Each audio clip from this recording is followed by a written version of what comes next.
ತಾವರೆ ಇಲ್ಲದ ಕೊಡ,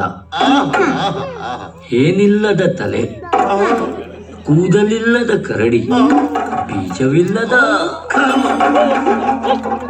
ಎಂತದ ಹಣ್ಣು ಅಂತ ಹೇಳಲಿಕ್ಕೆ ಬಂದೆ. ಅಣ್ಣ, ತುಂಬಿದ ಮನೆಯನ್ನ ಸೇರ್ತಾ ಇದ್ದವಳು ನೀನು. ನಿನಗೆ ಕಷ್ಟ ಉಂಟಾದರೂ ಆಗಬಹುದು, ನೋವುಂಡರೂ ಉಣ್ಣಬಹುದು. ಸ್ವಾಭಾವಿಕ ಬಿಡು. ಅಂತಹ ಸಂದರ್ಭ ಏನಾದ್ರೂ ನಿನ್ನ ಪಾಲಿಗೆ ಬಂತು ಅಂತಾದ್ರೆ ಯೋಚನೆ ಮಾಡಬೇಡ ತಂಗಿ, ಯೋಚನೆ ಮಾಡಬೇಡ. ಅಲ್ಲಿಂದ ಓಡ್ಬಂದು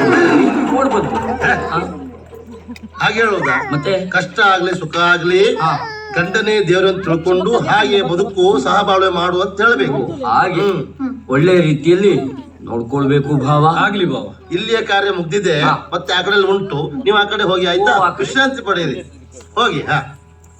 ಅತಿ ಅವಸರವಾಗಿ ಆದ್ರೂ ಸಾಂಕೇತಿಕವಾಗಿ ಈ ವಿವಾಹವನ್ನ ಪೂರೈಸಿದವರು ತಾವಿದ್ದೀರಿ. ಸಾಂಕೇತಿಕದಲ್ಲಿ ಮದುವೆ ಆಗಿದೆ, ಹೌದು. ಹೌದು, ನಾಡಿದ್ದು ಮಾತ್ರ ಉದ್ಯಮಣೆ ಊಟ ಆಗಬೇಕು.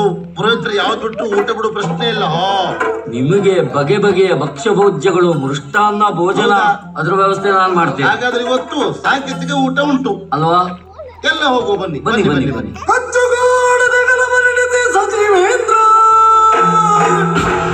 ಸಜ್ಜಾದ ಮುಂಗಡ ಕೃತಿಗೆ ಖಡರುದ್ರ. ಮಹಾಮಂತ್ರಿಗಳೇ, ತಾವು ಬರ ಹೇಳಿದ್ದೀರಂತೆ. ಕುಳಿಂದ ಯಾಗೋ ನನ್ನ